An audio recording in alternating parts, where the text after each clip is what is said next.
Look at this room, seriously. Just look at it. Ocean view, private deck, luxury finish on everything you touch. If I showed you this photo and asked you to guess the price, most people land somewhere around $1,000 a night, maybe more. This yacht cabin cost me around $200. And before you say anything, yeah, I know. I had the exact same reaction. I run a trading Discord. I've spent years watching people hit their first real money milestone. And something shifts when it happens. They stop obsessing over the number in the account. They start asking a different question entirely. What is wealth actually for? This video is one answer to that question. I got into this because hotel prices started feeling like a quiet joke nobody was laughing at. $300 a night, $400. Sometimes pushing $5, and you're looking at a room that faces a concrete wall and a parking structure. Meanwhile, I kept stumbling across these floating cabin stays at prices that made no sense to me. Less than a mid-range hotel, sometimes significantly less. Every time I found one, I'd think, okay, what's wrong with it? What am I missing? There has to be a catch.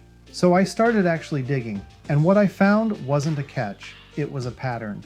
The luxury experience isn't always expensive. Sometimes it's just parked in a corner of the internet that most people never think to look in. Here's the thing that trips most people up. They go to Google and they type yacht rental, and that's where it falls apart. Because the moment you search that phrase, you're in a completely different market. Renting a full yacht means you're covering everything. The crew, the fuel, the insurance, the exclusivity of having the whole vessel to yourself. You're not just paying for a room, you're paying for an entire floating operation. That's where the thousands come from, sometimes the tens of thousands. But underneath that market, and I mean underneath it, not adjacent to it, there's a separate category. Cabin stays, same boats, same water, same morning you'd be waking up to. The price isn't even close. And this is where I have to pause because it connects to something I think about constantly outside of travel. The wealth game, at least the version I've watched up close, isn't really about ownership.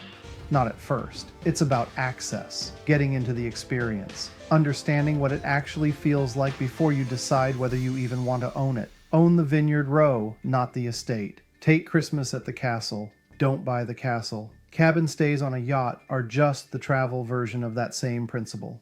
By the end of this video, I want to show you 3 specific things that move this from luxury pricing to something closer to hotel pricing. The third one is the one that actually changed how I think about booking travel now. Not just yachts, all of it. Let's get into it. Rule 1, stop renting the whole yacht. This sounds obvious when you say it out loud, but almost nobody approaches it this way. A lot of operators rent individual cabins, the same way a cruise ship works. You're buying a room, you still get the shared deck, the common areas, the views, full access to the experience of being on the water. What you're not paying for is the entire vessel. And here's the thing I keep noticing. When I think back on the travel that actually stayed with me, the square footage of the room is never what I remember. What I remember is the coffee in the morning with the water right there, the way the light came off the surface at sunrise, walking back to the marina after dinner and feeling like you were somewhere that mattered. The room is just where you slept. The experience is everything that happened outside of it.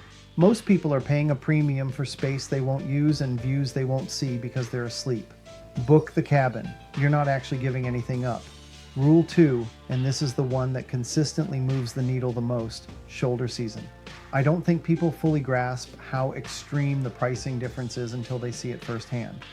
Peak season is peak season because everyone decided at roughly the same time that summer is when you travel, school's out, the weather looks good on Instagram, everyone goes. And because everyone goes, prices climb hard, move 1 month earlier or 1 month later. The water is the same, the boat is the same, the sunrise hasn't moved, but I've seen prices fall 30%, sometimes 50%, sometimes more depending on the route and the operator. And the part nobody talks about, the shoulder season experience is often just better. Quieter docks, more space on deck, nobody fighting for the good spot to take the photo. The marina feels like it belongs to you in a way it genuinely doesn't in July. I run into this constantly in travel. There's a crowd premium built into peak season pricing, and most people pay it automatically every single time without ever questioning it. You don't have to. Rule 3, Marina Routes over private charters. This was the shift that actually changed my framework. Private charters are a real product, and they're genuinely excellent. You want full flexibility, a custom itinerary, a crew whose entire job is your experience. That's what a private charter is. And it's priced accordingly. Marina Routes are different. Fixed schedule, shared capacity. The overhead is spread out. The crew cost is distributed. The whole operation runs leaner, which means the price lands in a completely different place. Here's what gets me though. From the deck, from the actual experience of being on the water in the morning, nobody can tell.